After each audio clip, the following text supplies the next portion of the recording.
Welcome into another edition of the Dynasty Blueprint. I'm your host, Ryan McDowell, joined as always by Matt Williamson. Matt, how's it going, man? It's going well. Busy. I always forget this, that, this is my, 11th year in the media. And I would say Thanksgiving week is the hardest week of the year for me in terms of just trying to cram in as many things as you can in an extra short week so that you can relax on Thursday. And this is my 5th different podcast of the day. Wow. Yeah, it's a little bonkers. You really are cramming them all in. I think with these Thursday games that we have every week of the season now, I don't know, that kind of pushes the fantasy football schedule. Big time. You used to have until Saturday night, Sunday morning to really worry about your lineups. You had plenty of time to digest all of that information. And now you have to make at least some decisions prior to that Thursday game each week. And then with Thanksgiving, we have 3 Thursday games. We've got some new injury issues, tons of injuries actually after last week. And and then just with all the real life stuff that goes along with Thanksgiving, that does make for a pretty crazy week. Don't you think, this is kind of a side note, but don't you think because of the Thursday games, it's harder to pull off trades? Boy, I need somebody for this week. And you're working with your buddy, and then all of a sudden he doesn't get back to you, and then it's kickoff and you're out of luck. Or, there's a lot more room for error. Or should I start this guy on Thursday? And just less information. Yeah, exactly. I was actually, this one of these injuries was the concussion with Andrew Luck, and the short turnaround, because they do play on Thursday, all but ruled him out from the beginning. But in a way, that was a good thing, rather than waiting until Sunday and then him getting ruled out. And you've already got 6 quarterbacks who have played at that point, and maybe one of the ones on your roster. So yeah, in the end, I think that's probably a good thing that he is going to miss that Thursday game. It at least gives fantasy owners a heads up. Well, Matt, we've got a great guest today, one of my favorite people in the fantasy football world. We've got Mr. Chad Scott. Chad, as most of you probably know, used to write for Dynasty League Football with me. He used to write for Fake Football. And now, Chad, what are you doing now? Absolutely nothing. Okay. All right. Yeah, and it's been a very stress-free football season in terms of getting content out and the overall grind week to week. It's been kind of nice. These injuries are not very nice, but other than that, it's been kind of great. That's awesome. Well, we're glad to have you on. And we do have, I kind of teased this on Twitter earlier, that we had a very special holiday edition. And that's really what we're going to do. Today, we're going to just share some things that we're thankful for in the fantasy football community when it comes to dynasty fantasy football. And that could be, I don't know what things are on your all's list. So it'll be a surprise for all of us, but it could be players that we enjoy watching. It could be aspects to our own teams or our leagues, or really anything else related to fantasy football. And before we dive into those, I did want to ask you guys, I'm going to put you both on the spot a little bit. Those Thanksgiving Day games are always so fun. And I know people have memories, maybe it's growing up and watching those or whatever it might be. So just wanted to see, Matt, we'll start with you, if you had any Thanksgiving memories specifically related to football. Yes. It's very much a work day for me, though, and I've always treated it that way, in that I will probably watch the first half of the first game at home, run over to my parents' house at halftime, and they'll have a seat set up for me, right in front of the TV, and I'll park my butt there. And even when everyone goes to the table and has Thanksgiving dinner, I sit there and I watch every snap. And my parents and my loved ones take care of me in a big way, and they bring the turkey and stuffing to me and set up a little table in front of me. And then I'll probably hightail it out of there before Steelers Colts to be home for that, so I don't miss anything. So yes, it's Thanksgiving always reminds me of football and work, but I'm still watching football. It's not so bad. Chad, what about you? Any Thanksgiving Day football memories? It seems like every year I always start somebody on Thanksgiving or multiple people, and they never seem to pan out. So it kind of ruins my Thanksgiving and just makes me drink even more on that day. And then I black out before the evening game, and all is well on Friday. All right. Sounds like you've already got that planned out for this week. It sounds like. It's going to happen again. All right, Chad, we'll go ahead and let you get started for us with just, again, anything that you are thankful for in the fantasy football community and anything related to dynasty football, or really just wide open. So we'll let you get started. All right, Ryan, just because you know me, I have to start out complete homer. We all know this. Anybody who knows me, I'm thankful for Jimmy Graham's knee.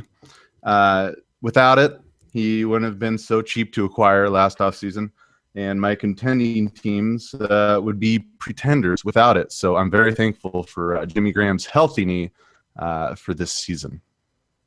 He probably agrees with you. Yes. Yeah, I think as does Russell Wilson and right. I mean, can we just talk about how miraculous this is for him coming back this quickly and just being Jimmy Graham again? I mean, that's pretty nuts. It really is nuts. He's probably the player that I've been the most wrong on over the past few months, or over the off season leading up to this season. I mean, I didn't give him a chance. I thought there was a chance he may never play again. Yeah. That injury was so serious. We saw Victor Cruz with a similar injury, and he had taken so long to come back, and still never really was the same.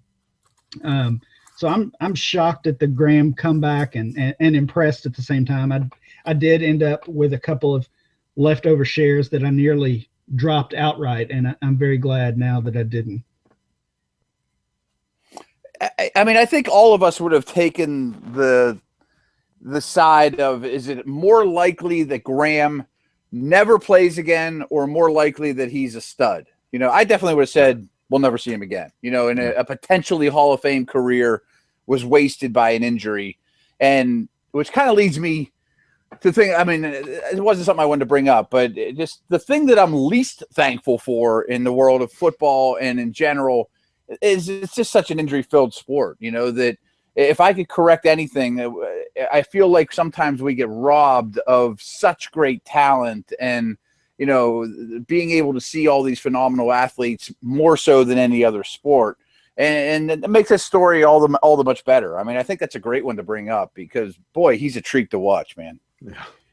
Well, I mean, I don't know if it's as impressive, but it's at least as surprising as the comeback in general is just his play, because even before he got hurt last year, I mean, he was struggling. He did not look like the Jimmy Graham that we had seen in New Orleans. And I was kind of giving up on him because of that. Russell Wilson wasn't even really targeting him at all. So to not only come back from the injury, but to, somehow gain that trust and build that relationship with Wilson is just as impressive. Well, it's really hard to find targets when you have Jermaine Kearse on the team. I mean, you have to throw it to him at least 20% of the time, apparently. And this was obviously the Seahawks' plan all along. I mean, they gave up a first-round pick and a Pro Bowl center to get this guy. I mean, it wasn't like, let's just throw him in the mix and hope it works out. I mean, I think they planned from day one to run the offense through Jimmy Graham, and it didn't initially work out, although that wasn't a very long, high sample size. And this was a guy that didn't play college football. I mean, he might not be a natural in terms of learning a new offense, but now that it's all worked out, I mean, like we were saying, it's a phenomenal story. All right, Matt, what about you? What's your first thing you're thankful for? Mine's a little more sentimental and not football related, is that I get to do this for a living, that somebody actually pays me as a full-time job, that people are, interested enough of what I have to say about this sport. And so many people, my wife, kids, parents, have made that possible to give me this opportunity to, fulfill a dream, to I mean, I haven't worked a day in 13 years. I mean, I watch football for a living, and people are interested of what I have to say about it. I mean, it really doesn't get any better than that. I mean, I don't have a real job. Yeah, that's certainly nice, and is I don't know about you, Matt, and I'm obviously not up to your level as far as a full-time job or a history in the league actually, but it is kind of surprising just having conversations with people who say, "Hey, I listened to your podcast the other day," and that still just kind of hits me like, wow, people are listening or people are reading my articles or asking me questions on Twitter. That's still kind of comes as a surprise to me, and I'm glad to do it. So I understand your thinking on that one. Like along those lines, like my son texted me from his room the other day, and he's like, "Yeah, Dad, I Googled you. You never told me you recruited Darrelle Revis." I'm like, "Well, yeah." He's like, he's 10 now, and he's starting to realize like that's a pretty cool gig if I could get it. Like Dad's, people know who he is, and he did some cool things, and he's, was there with Larry Fitzgerald and stuff like that. So I'm extremely thankful for that. I mean, and I certainly didn't get there by myself. All right. Well, I think for my first one, I'm going to go the fantasy football route, and kind of going back to our injury topic. I'm thankful for depth on at least a few of my teams. I've, like all of us, I have had some of these players who have had serious injuries, AJ Green recently, and Keenan Allen, and we could go on and on listing all these players who have missed time. And I try all off season and during the season as well, just to build as much depth as I can. And on one specific team, Matt, one of the leagues that we're in together, Hyperactive 2, I lost Green and McCoy last week. I also had Gronkowski out, and so a little bit of a humble brag. I set my lineup this week without those guys, and instead I used Devontae Freeman, DeAndre Hopkins, and Jimmy Graham. So having that terrible trade-off, terrible. Having that depth was nice, and I wish I could have that on every team. That's easier said than done, though. But I am thankful for that as the fantasy playoffs near. Chad, we'll go back to you. What else? Let's see. I have depth on here as well. So I'm glad you said that, but I'm going to go with realistic trade partners. I think these are key to have in every single functioning league every year. Not all my leagues have these people. But when you do, you're in a league that you want to stay in for as long as you can and hopefully shut it down. But I just want to take a few seconds to name some names, if you don't mind. And these are guys, Ryan, because you and I play in a bunch of leagues together, but and they're all in yours. So Clint Ward, Scott Peak, Brian Bulmer, Jason Franklin, Rich Rebar, Jeff Miller, et cetera, et cetera. And I know I'm missing a few, but trades are supposed to be fun. I mean, I love trade negotiations. It's like my favorite thing in the world. But they're supposed to be fun and beneficial for both teams. They get this kind of motto that I have, and that's why it's always easy to trade with guys like that. Chad, you didn't mention my name. Well, you're hard to trade with. He's brutal to trade with. He's terrible, man. He's fleeced me so many times, though. I'm just scared to trade with him at this point. Yeah, he is scary. No, but I do agree with you, Chad. We're actually going to have quite a bit of trade talk on next week's show, and that's one thing that I wanted to bring up, and we'll talk about in more depth next week. But just how hard it is to trade sometimes in a typical dynasty league, because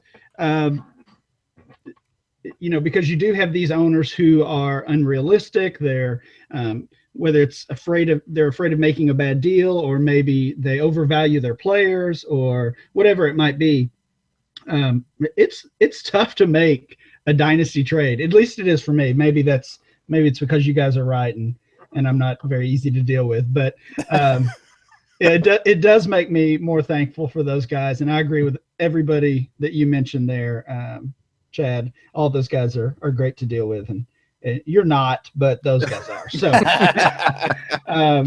Matt, what else is on your mind? What are you thankful for? Just along those lines, though, I don't think trade should be easy. You know, like I want to get every little bit I can out. You know, I mean, I don't think it's just like, oh, okay, you're a nice guy here, take this extra pick. You know, I mean, I don't play that way. I mean, but one thing I'm thankful for is the interaction. You know, like for any of you that are following me on Twitter, and if you've asked me, should I start Spencer Ware or Doug Martin this week? There's a 99% chance I did not answer you because I don't care, and I'm not, you know, going to do that every week.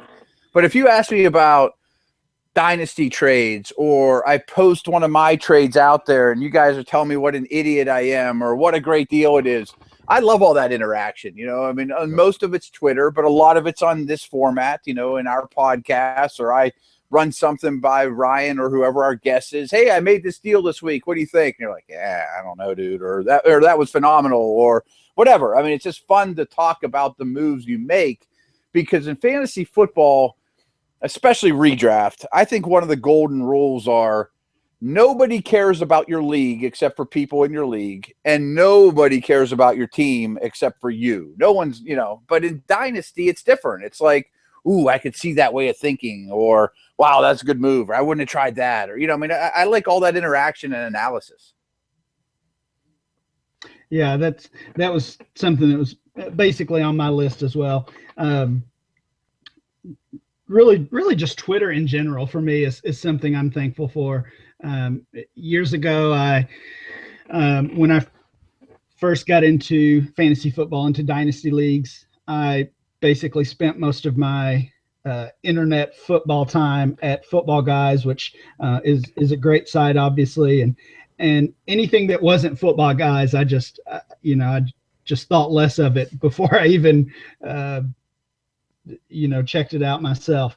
I thought they could do no wrong, and anything that wasn't them was not good enough. But getting onto Twitter and meeting or interacting with these people that write for so many other sites now, and has obviously changed my view on that. And just the chance, like you say, Matt, the chance to interact with people, whether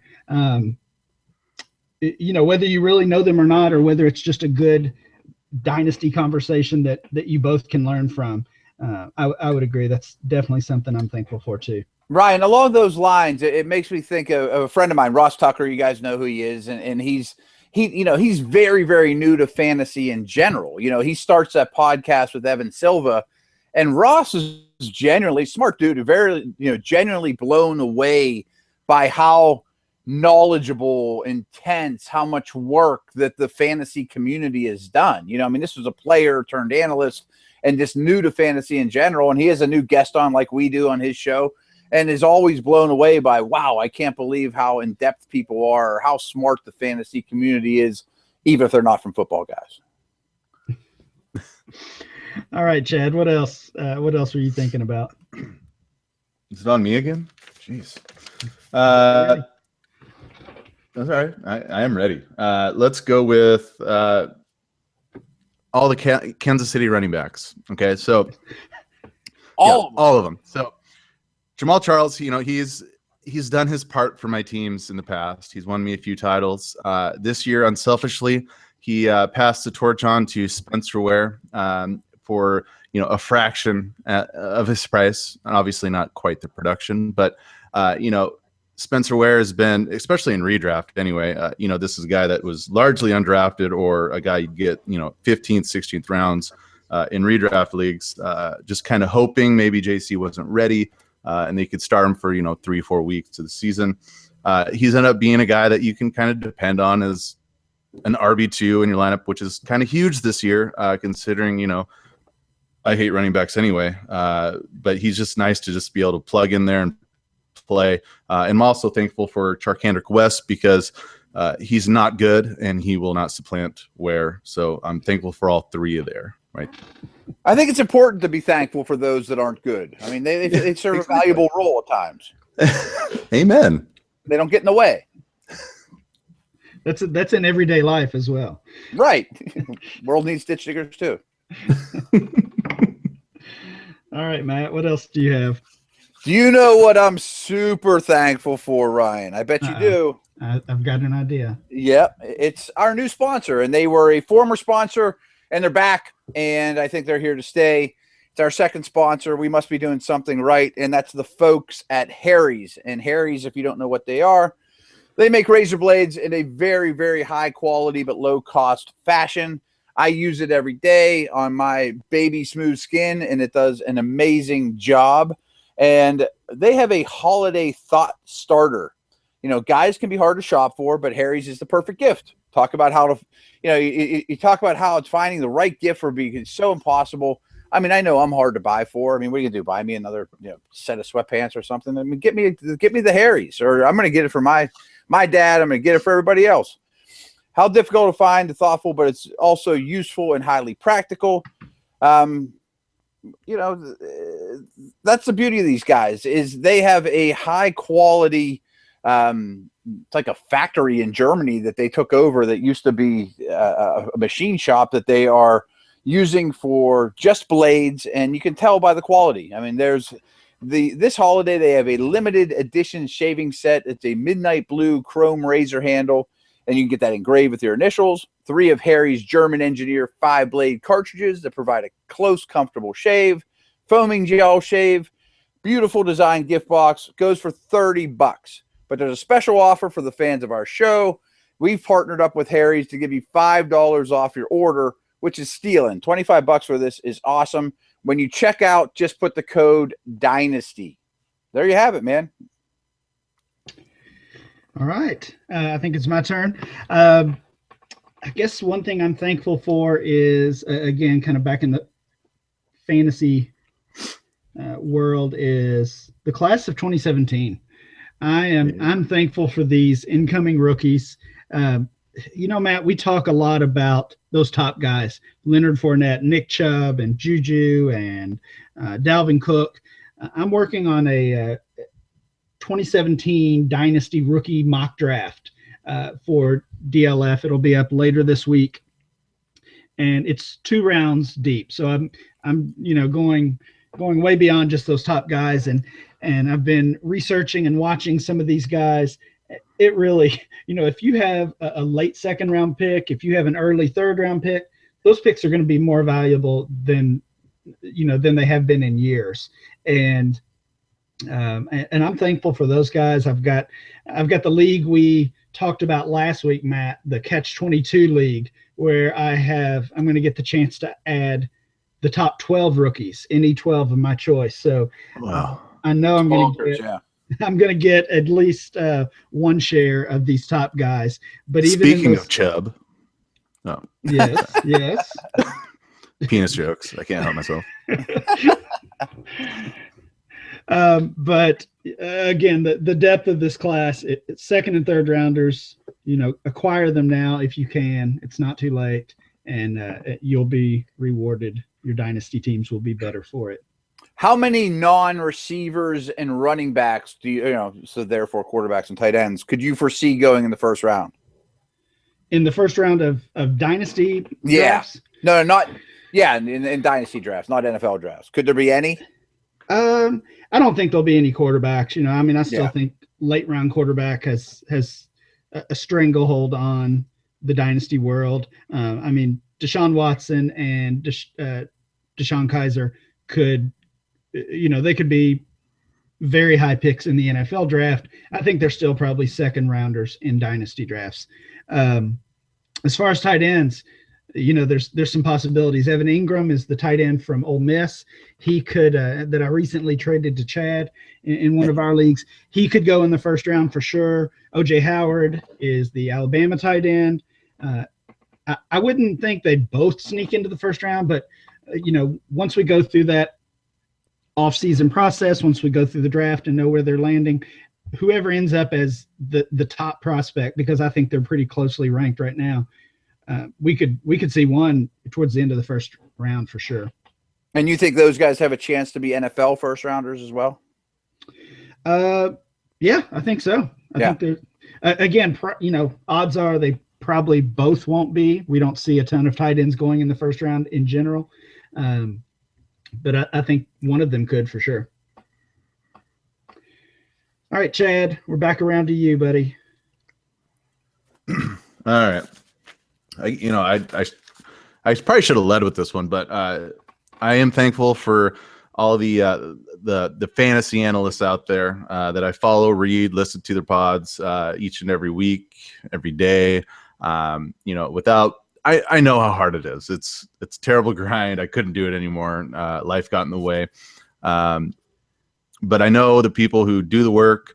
I know their process is right more often than not. And I thank them, very much for basically, letting me just cheat off their work. And I mean, realistically, that's what I do these days. I cheat off their work. I've been successful for it. And so, I thank everybody who does this. It doesn't pay a lot of money, if any, if you're just starting out. It's a grind, like I've said, and it takes a lot of hours, a lot of work, a lot of dedication to do this each and every week for people to read it for free in a lot of situations. So just thanks to all those that do this and do it right. All right, that's a good one for sure, Chad. Matt, we'll kind of start wrapping this up. If you have one more thing you want to mention that you're thankful for. Well, I saved the best for last, and this kind of piggybacks off what Chad just said. I'm thankful for Ryan McDowell. Uh-oh. The best analyst out there, I honestly think, in the Dynasty community. And I thought that originally before we ever started this podcast. You're the first guy I ever reached out to start this deal. And I think this podcast has basically officially made it. We've been going now for 11 months. And I think we become a fixture in the Dynasty community. And I just wanted people to know that Ryan's the one that sets up every guest. He's the one that writes the agenda that I don't read. And he does all the, editing and all the stuff behind the scenes. And, we'd be nowhere without him. That is too kind of you for sure. That sets you up really well to be thankful for me. I know. That's all I'm fishing for here. Ryan? I'm changing my list right now. Let me make some changes. Yeah, right. No, I actually saved. I kind of same as you guys. Kind of saved. I guess the sappy one for last. But there's just so many people that I've met through fantasy football, that I've met through Twitter or fantasy leagues, that I am thankful for. I'm thankful to know them and to have these interactions. I've even been lucky enough to meet, some of these folks in real life, away from the computer and away from Twitter, and I'm thankful for all of those relationships. I commish so many leagues, and 99% of the folks in those leagues are so great to deal with and work with, and never give me any trouble as a commissioner. So thankful for those people. I've run the monthly mock drafts over at DLF, and each month have to find 72 participants to do a 20-round mock draft in their own time. And glad to be able to do that. I'm thankful for those people who do give up their time to help us at DLF and to help us form that ADP data. And then just my bosses at DLF and RotoWorld both, who have given me a chance to write and a chance to do work in this hobby, in this industry of ours. I feel like I'm leaving somebody out, like if I'm giving some type of a speech in an awards ceremony. Thankful for the friends that I've met. I've kind of mentioned this already, but obviously both of you guys, we talk a lot outside of podcast and outside of football stuff even, and glad to know you all and so many others who I've met.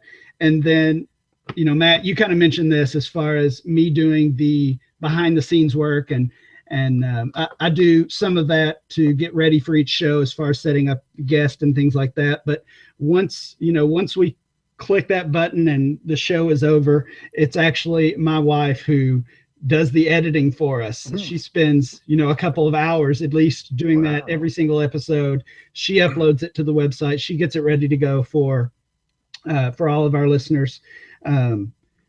So I'm certainly thankful for her for, for more reasons than just that, but that's just one other thing she does to keep our household and to keep me running. So I'm obviously very thankful for her.